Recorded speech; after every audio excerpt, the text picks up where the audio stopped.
Hello, welcome to part 14 of my video series. And today I'm going to talk a little bit about agendas and assumptions. It may not be too much heresy and misconduct, but it's certainly something that there are some different views on. So today truly do have a laptop. It's sitting on my lap, sitting on the arm of a chair by my lap, so it may move a little bit. Um, let's start with agendas. This idea that the solution focused therapist, the solution focused worker has no agenda. Of course we do. We have an agenda to be as helpful as possible. We have an agenda to stick as closely as possible to the client's last answer. We have an agenda that tells us that the more we are able to garnish a written description of a client's preferred future, the more likely we are to have successful outcomes. And so our agenda is to stick to what we know and to what we do well, which kind of leads me on to the first assumption.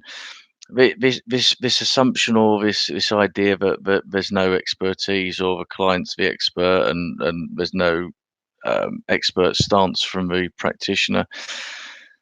Yes and no. Yes, we don't profess to be an expert on a client's lives, on the client's description of change, the client's description of preferred future, the client's unique coping skills, strategies, resources, and so on.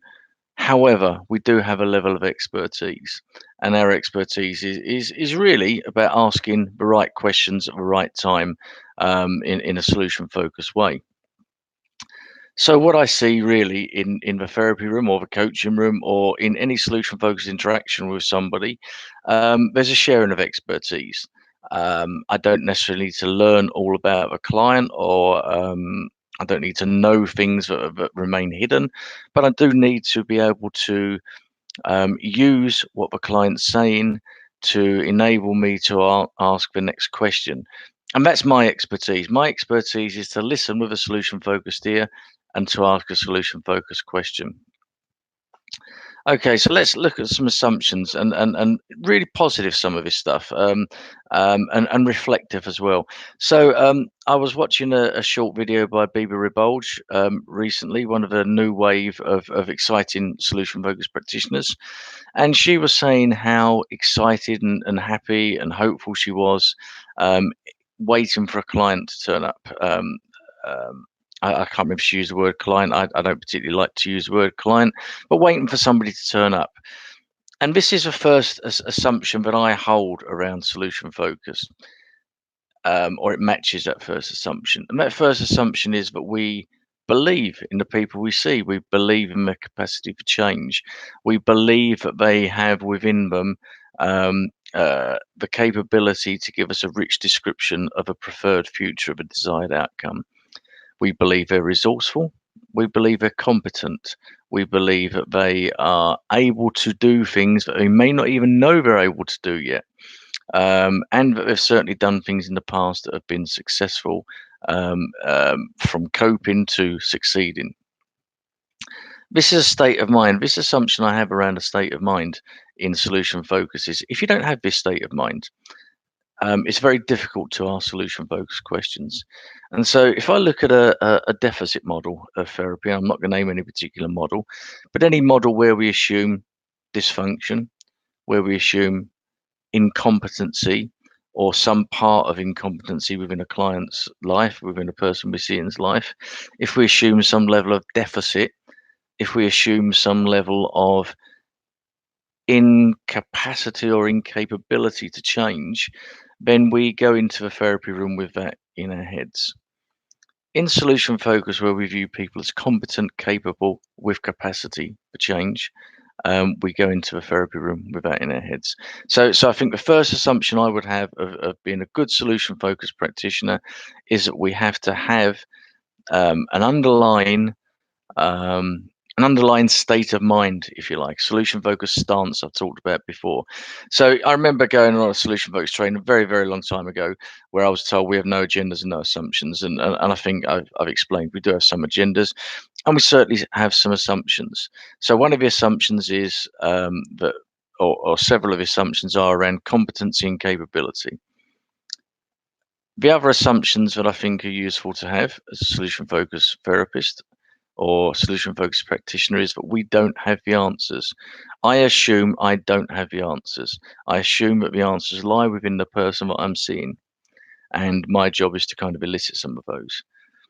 I assume everybody has a preferred future, desired outcome, thing they would like to be different, and it's my job to help them uncover, maybe not uncover, maybe release, I think is the word, maybe be explicit about those future states. I believe everybody has a capacity to change.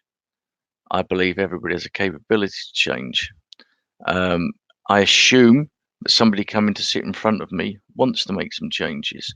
I assume they're going to work at that. I assume they're there because they want to use the time in the best way they can. These are all assumptions that make it exciting, as Reba said, and make me look forward to seeing somebody. When I'm going to see somebody for a therapy session or a supervision session, um, I very, very, very rarely. I'm a human, so it happens. But I very rarely don't look forward to it. I'm always looking forward to it. I'm thinking, great, what's this person going to talk about today? And when you go into a session or when you go into a um, meeting with somebody in a solution focused state of mind, with a solution focused stance, it's hard not to be enthusiastic. That doesn't mean that we buy into this cult of positivity and that there's no reality in what we do. We don't recognize or acknowledge things. Again, a couple of misconceptions that have been busted over years around solution focus, that we're not interested in emotions or we're not interested in hearing people's problems. Um, common currency in therapy and in helping professions is to listen, to validate, to acknowledge, and to reflect back how a client is feeling. Now, we can do that in a solution focused way. So, in some therapies, somebody gives you the story of the problem, and you say, that must be really tough for you. I can see that's tough, or I can see that's been really hard. So, we can add a solution focused twist and we can say, I can see that's been really hard. How did you manage to get through that?